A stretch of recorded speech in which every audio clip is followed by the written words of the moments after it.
Hi, welcome to the channel Mansi the homemaker. இன்றைக்கி நம்ம தக்காளி சாதத்தை ஹோட்டல் ஸ்டைலில் ப்ரெஷர் குக்கரில் எப்படி ஈஸியாக செய்யலான்னு தான் பார்க்க போகிறோம். இதுக்கு தேவையான பொருட்களை எடுத்து வச்சுருக்கேன். செய்கிறப்போவே ஒவ்வொன்றா சொல்லிடுறேன். இப்போ நம்ம செய்ய ஆரம்பிச்சிடலாம். குக்கர் சூடானதும் தேவையான அளவு எண்ணெய் ஊற்றிக்கலாம். இதோட 2 டேபிள் ஸ்பூன் நெய் ஆட் பண்ணிக்கலாம். நெய் உருகுனதும் கொஞ்சமாக கருவேப்பிலை, 2 நட்சத்திரப்பூ, 2 பிரிஞ்சி இலை, 2 லவங்கம் எடுத்து வச்சுருக்கேன். இது எல்லாத்தையும் சேர்த்து ஃப்ரை பண்ணிடலாம். இது கருகாமல் பார்த்துக்கணும்.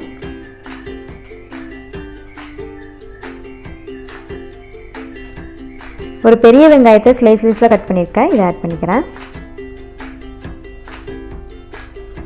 வெங்காயம் நல்லா வதங்கணும்.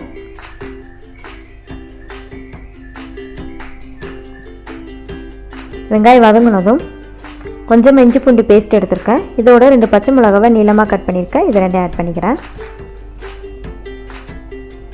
இஞ்சி பூண்டோட பச்சை வாசனை போகிற வரைக்கும் வதக்கணும்.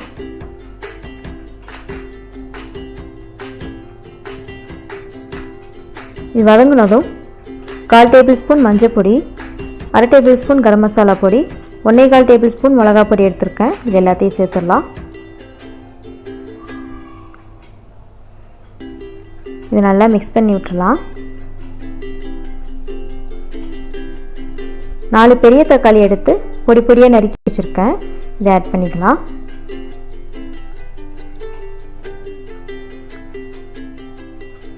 தக்காளி நல்லா வதங்கணும். இதில் கொஞ்சமாக உப்பு சேர்த்துக்கலாம். உப்பு சேர்க்கறதுனால தக்காளி சீக்கிரமே வதங்கிடும். இது நல்லா வதங்கி பேஸ்ட் பதத்துக்கு வரணும்.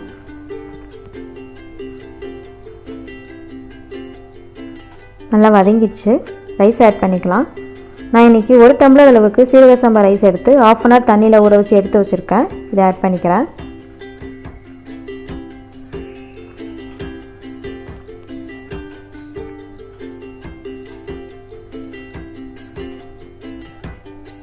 இது நல்லா மிக்ஸ் பண்ணி விட்டுடலாம். இப்போ தண்ணி சேர்க்கணும். தண்ணி வந்து 1:2 ரேஷியோவில் தண்ணி சேர்க்கணும். நான் இந்த டம்ளரில் தான் ரைஸ் அளந்தேன். ஸோ இந்த டம்ளரில் 2 டம்ளர் அளவுக்கு தண்ணி சேர்த்துக்கலாம். நம்ம ஆல்ரெடி கொஞ்சம் உப்பு சேர்த்துக்கனால எக்ஸ்ட்ராவாக கொஞ்சமாக சேர்த்துடலாம். அப்போ தான் ரைஸுக்கு கரெக்டாக இருக்கும்.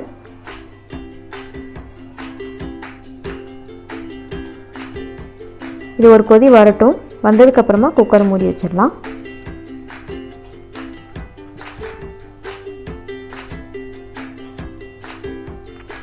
ஒரு கொதி வந்துடுச்சு. குக்கர் மூடி வச்சுட்டு விசில் வச்சிடலாம். இது ஒரு 3 விசில் வரைக்கும் வேகட்டும். 3 விசில் வரட்டும். வந்ததுக்கப்புறமா பார்க்கலாம்.